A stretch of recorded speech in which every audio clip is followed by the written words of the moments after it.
buenas tardes. A continuación vamos a hablar de la novela de Lidia Benavent, Éter, y está acompañada por Eva María Moreno. Bueno, gracias por estar aquí, a ti y al público. Y quería dejarte este momento inicial para que hables un poco de tu novela.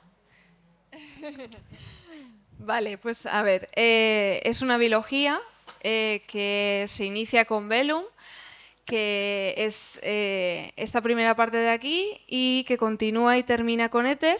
Los dos libros, bueno, digamos que es una continuación desde el punto en el que termina el primero, inicia el segundo, y es fantasía con romántica, en el que la protagonista, que es una mujer súper empoderada, de hecho es la reina de uno de los planetas, creo que no la podía haber creado más empoderada, tiene que viajar hasta el planeta enemigo para intentar encontrar la paz. Se ha cortado. Tiene que viajar hasta el planeta enemigo para intentar encontrar la paz y, por una parte, allí encuentra por todo lo que son las intrigas de Palacio que crea el malo malísimo, que es el canciller de Velum, que es este planeta con el que están en guerra, y por otra parte al capitán de ese planeta, que es con quien se desarrolla todo el Enemies to Lovers y que es como la parte más romántica de esta historia de fantasía.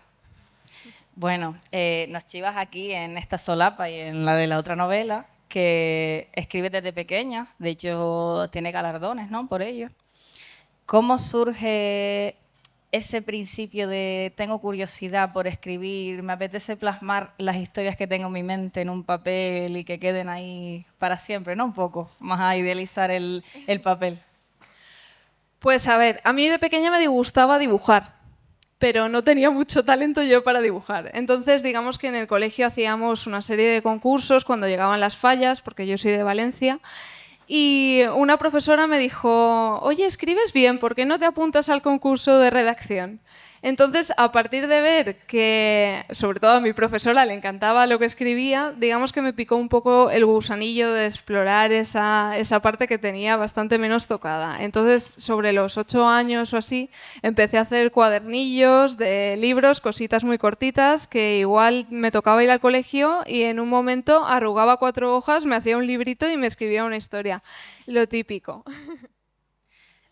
Vale, yo quería preguntarte ahora, y lo hice en la entrevista anterior, ese fetiche que tenemos, ¿no?, por el espacio de nuestros escritores ya fallecidos, que al final acabamos convirtiendo su lugar de escritura en casas museo y demás.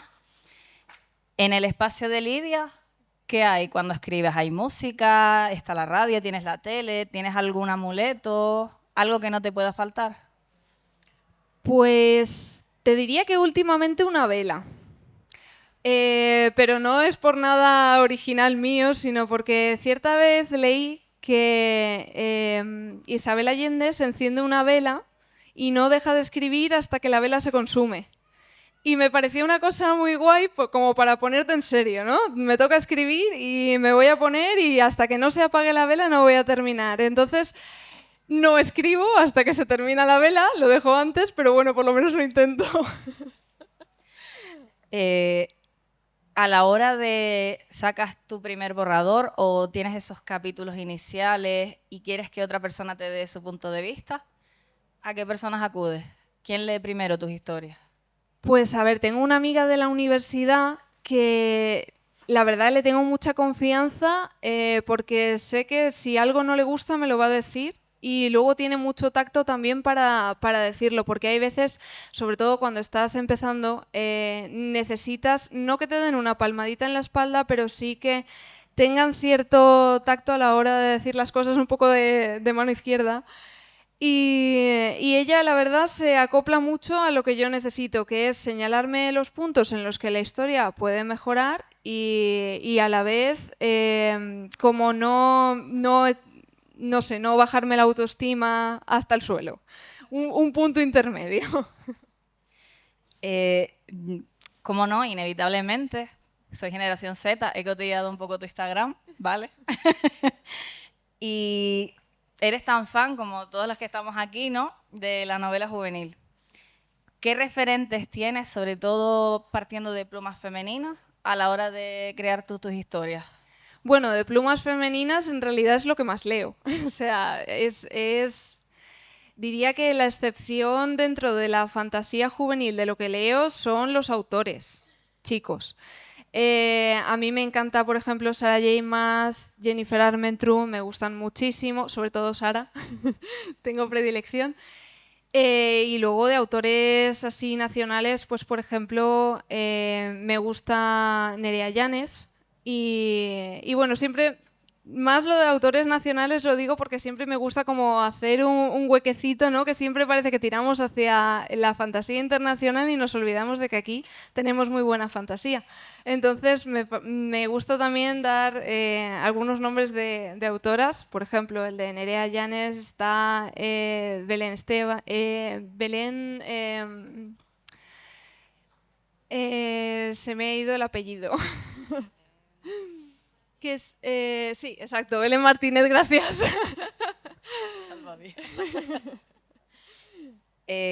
Sitúanos ya en este contexto de la segunda novela. ¿Cómo empieza? ¿En qué momento dejas Velum y comienzas Éter? ¿Qué está pasando en la historia? Pero ¿no quieres que te cuente el final? No. Quiero que me cuentes con qué problema nos enfrentamos al principio de Éter ya. A ver, el principio de Éter empieza muy fuerte. Lo que pasa, muy fuerte. ¿Por qué? Pues porque hay acción prácticamente desde el capítulo 5, que además son capítulos cortitos, entonces parece que llega enseguida. Y es porque en realidad el final del primer libro también es muy fuerte. Entonces, terminarlo así y hacer una introducción más pausada, yo sinceramente no lo he terminado de ver. Y además también estamos acostumbrados a, yo lo digo también de mí como lectora, yo estoy acostumbrada a que los libros de fantasía tengan una introducción que a veces se me hace un poco larga. Entonces, en este caso quería que entrara en o espabilar. En las dos novelas, sobre todo en la primera, pero continúa en la segunda, la naturaleza y la vegetación, sobre todo el entorno, es muy importante. ¿Por qué? ¿Por qué ese hincapié especial en describir esos entornos bucólicos? A ver, yo cuando confeccioné lo que es el sistema de planetas que está presente en esta biología, sobre todo en la segunda parte, pensé en esos planetas como si fueran personajes. Como tienen sus propias características y son planetas que están definidos y que a la vez se complementan, que forman unos con los otros forman un comercio. Y quería que fuera algo que se pudiera equiparar a lo que vemos a día de hoy en nuestro día a día. Por ejemplo, el planeta de Velum es un planeta más guerrero, mientras que digamos que todo lo contrario, la parte opuesta, es Éter, que es el planeta de la protagonista y que sí que está más enfocado en los recursos. No es que tratara yo de hacer algo especialmente bucólico, pero sí que me gusta mucho poner ciertas metáforas y tal relacionadas con el paisaje, porque creo que mete más al lector en la historia y es más sencillo visualizarla. A mí hay una cita que me gusta mucho. Bueno, yo tengo los dos libros completamente marcados, ¿no? Pero esta me marcó en especial. Y se la dice Alesh en el momento en el que habla con Elia. Vale, Alesh es la reina y Elia, en teoría, es la próxima princesa. Y ella le dice que el mundo está lleno de gente horrible, pero que lo único que importa al final es lo que decide hacer la persona al respecto. Y me gustaría que profundizara sobre esa idea, porque la verdad que en el momento de la historia como que te hace parar después de todo ese principio caótico, ¿no? A ver, yo creo que los personajes tienen unas historias detrás y unas cargas pasadas bastante profundas. Entonces, al final, es como muy sencillo justificar el tirar por un mal camino, entre comillas, cuando tienes ese tipo de cargas. Básicamente lo que quiere decir esa cita son dos cosas. Por un lado, que está en tu decisión lo que quieras ser tú en un futuro y cómo afrontes las cosas por más difíciles que te vengan, porque además el panorama que ellas tienen que abordar es bastante complicado, sobre todo Ales. Y por otro lado, el hecho de que en el caso de Elia, pues le espera una carga muy grande. Como el futuro que tiene es un futuro muy complicado. Y no se lo ve venir y ha sido todo... Ella no ha tenido tiempo para prepararse para lo que le está por venir, entonces también va en ese sentido. Luego quería pasar a la parte de la política, que es un elemento muy importante, es imprescindible en la historia. ¿Se podría decir que los malos y los buenos gobernantes que describen aquí, que describes tú, ¿no?, en la novela, están basados en personajes reales? Y pasa lo mismo con los líderes religiosos, ¿no?, que en este caso también toman parte de la política. Sí, además en este segundo libro la parte de la religión, digamos que es una de las subtramas que más se critican y con las que más, bueno, tiene una crítica fuerte. Pero por lo que dices, a ver, por partes. Digamos que el antagonista, que es el canciller de Bellum, sí que está un poco inspirado en figuras históricas, bueno, históricas, no históricas, pero está inspirado en el príncipe de Maquiavelo y la verdad hice una labor de qué es lo que más rabia me daría a mí leer si yo estuviera analizando este libro desde fuera, ¿no? Y creo que al final se consigue un antagonista bastante fuerte, de los que desde el primer momento todo lo que hace te da mucha rabia. Entonces creo que por esa parte está bien construido el personaje. Y respecto a ella, la verdad que no. Ella no está basada en ningún personaje y creo que el resto diría que tampoco. No tienen ninguna inspiración, pero sí que es verdad que el canciller un poquito sí. Si tú tuvieses el objeto mágico de la historia, que en este caso es el anillo del agua, ¿para qué lo utilizarías primero? Ay, es que claro, esa pregunta es muy complicada. Pues a mí me encantaría tener el don de trasladarme a sitios, que además es algo que creo que se ve bastante en las historias porque siempre lo usan como una forma de... Es recurrente y me gustaría poder usarlo pues eso, para viajar de un sitio a otro y que no esté tanto la barrera de me voy a tirar 5 horas volando. Pero bueno, eso para fines recreativos, para fines más personales ya me tienen que pagar, ¿no? Hablando de Alex, ¿no?, de la reina y su fortaleza, que como nos comentaste es una chica protagonista, es fuerte, gobernante. ¿Por qué crees que podría ser un modelo para las jóvenes, ¿no?, que leen esta novela? ¿Por qué crees que es un referente para ellas? A ver, yo creo que Ales es una protagonista que reivindica mucho su figura en el mundo. No le gusta que tomen decisiones por ella porque en el fondo ella es la reina y constantemente se está enfrentando a personajes que le dicen cómo tiene que hacer las cosas y que la regañan y que no la dejan ocupar su lugar. Entonces yo creo que un poco contra el paternalismo. Sería un poco lo que yo trasladaría a las personas o a las chicas que lean estos libros. Y pasando a Eric, el protagonista masculino, ¿qué tiene él como héroe que no tenga ningún otro?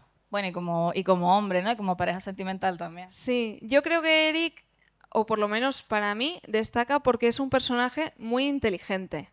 Es un estratega, o sea, no es el típico... A ver, yo sí que es el típico personaje masculino que se crea que es peligroso, el típico guaperas, con cierto carácter así un poco chuleta, pero a pesar de todo eso, es una persona muy, muy fría y muy inteligente y creo que tiene, sobre todo en el segundo libro, tiene muchas escenas en las que es él el que toma la iniciativa y que al final Y bueno, y también el que le pega toques de atención a la protagonista, incluso. De todos los personajes que acompañan a Alex, ¿cuál sería tu personaje secundario favorito? ¿Con cuál te quedas de todos? A ver, yo claramente con Ena. A mí es la que más me gusta. Tiene un pelín menos de protagonismo en este libro porque necesitaba que Ena fuera a hacer sus cosas. Tampoco quiero especificar mucho porque no quiero tampoco revelar nada de la historia, pero sin duda es mi personaje favorito. Y hay algunos otros miembros de la Guardia que a mí me sacan de quicio, como por ejemplo Nebu. A mí me saca de quicio, creo, pero creo que es un personaje que también tiene más protagonismo en este libro. Tiene como sus lados de luz, digamos. ¿Cómo surge en este entorno y en este mundo mágico la idea de usar runas que te permitan desarrollar, ¿no? Esa serie de poderes? Pues a ver, no es que surja de ninguna idea en concreto, sino que a mí los libros que me gustan leer de fantasía suelen tener mundos complejos, sistemas de magia complejos, entonces es verdad que el tipo de magia que yo empleo en la biología es lo que se diría como magia de maravilla, ¿no? Lo que se entiende en fantasía por un tipo de magia con la que se puede conseguir casi de todo. Pero una forma de limitar esa magia y de poner obstáculos y de crear conflictos era el uso de runas, pues porque al final cada vez que tienen que usar la magia dependen de la posibilidad que tengan en ese momento de pararse en medio de una pelea y dibujarse una runa. Entonces me daba oportunidades dentro de la trama también. Y bueno, y aparte de eso, a mí las runas me gustan, me parecen un componente que yo siempre que lo he leído me ha gustado y me apetecía retomarlo. Y en esas relaciones familiares, tanto de presencia, ¿no? Y de ausencia de padres, madres, hermanos y demás, ¿con qué intención las introduces en la historia? A ver, un poco lo típico como carga personal. En el caso sobre todo de Ales, porque, bueno, y de Ena, pero en el caso de Eric no tanto. En el fondo él no tiene una familia que esté desestructurada, sino que su padre tiene un carácter y ha pasado por unas cosas que han hecho pues que no sea la misma persona que era en un pasado.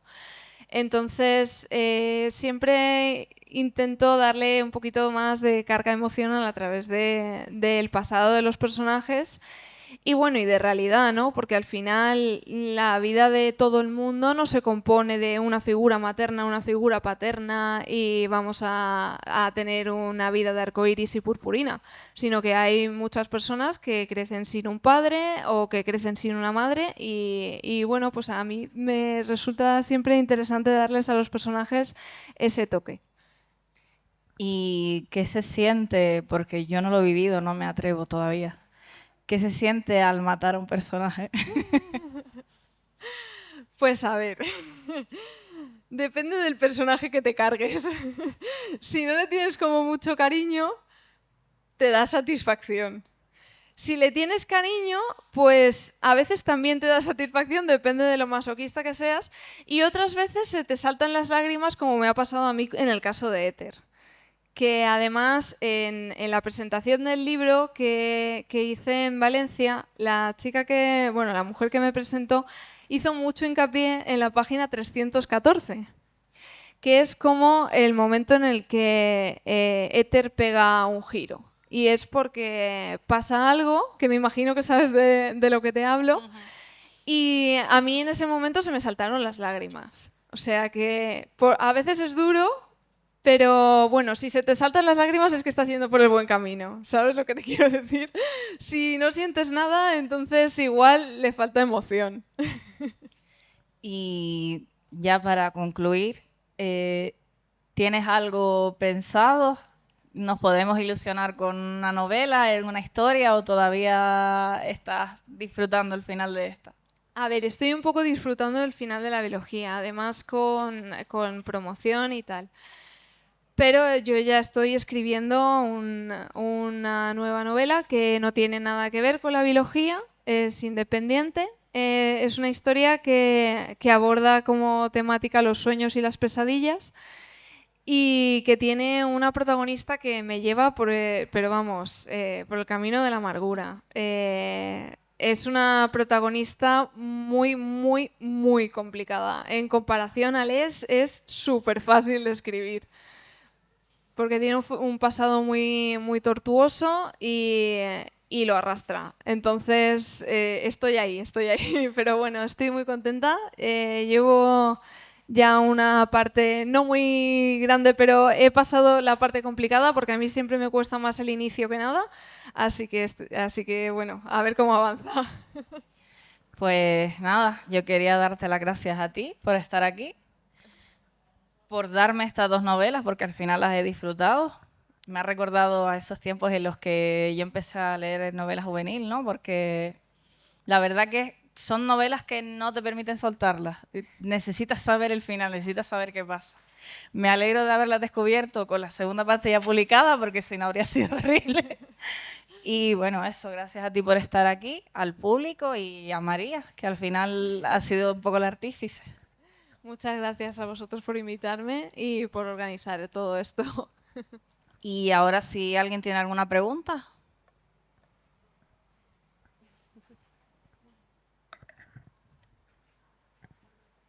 Hola. Hola. ¿Con qué personaje te sientes más identificada en la novela? Pues, a ver, un poco con todos. Quiero decir, incluso a veces con el canciller. O sea, creo que tiene cierta coherencia la forma en la que aborda sus problemas desde el punto de vista egoísta, pero es que a veces también somos egoístas. Te diría que en general con quien más, con la protagonista. Pero es muy complicado como eliminar al autor de la ecuación de los personajes. Es como que a cada uno le dejas un poquito de ti, sea en personalidad o incluso en las cosas que le pasan en la historia. Al final se queda un poquito. Aunque lo intentes evitar, que yo lo intento evitar, pero aún así se resiste, sí. Gracias. ¿Alguna otra pregunta? Hola. Hola. Viendo que parece ser un mundo tan complejo, siendo planetas y demás, ¿tienes una forma de escribir tirando a mapa o más brújula? Porque me da mucha curiosidad. Yo siempre digo que soy una cosa intermedia e indefinida, porque te explico. No soy 100% brújula, es decir, no desarrollo la historia sin tener nada escrito. Tampoco soy 100% mapa, porque no tengo la historia planificada. Por ejemplo, voy a escribir tal capítulo y sé que va a pasar esto, esto y esto. No es así. Entonces, lo que sí que parto cuando empiezo a escribir es con la idea de cómo va a ser el mundo. Eso sí que lo tengo muy claro, porque además lo necesito desde los primeros capítulos y sobre todo el final. Yo necesito saber el final. Pero es una cosa intermedia muy rara. ¿Más preguntas?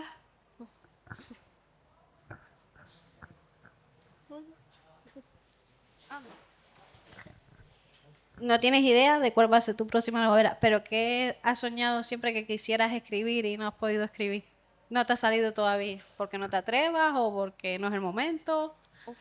Pues mira, esa es muy buena pregunta, porque a mí me gusta mucho las figuras de los vampiros, pero como que todavía no he encontrado el momento de ponerme a escribir sobre ellos. Yo creo que me da bastante respeto.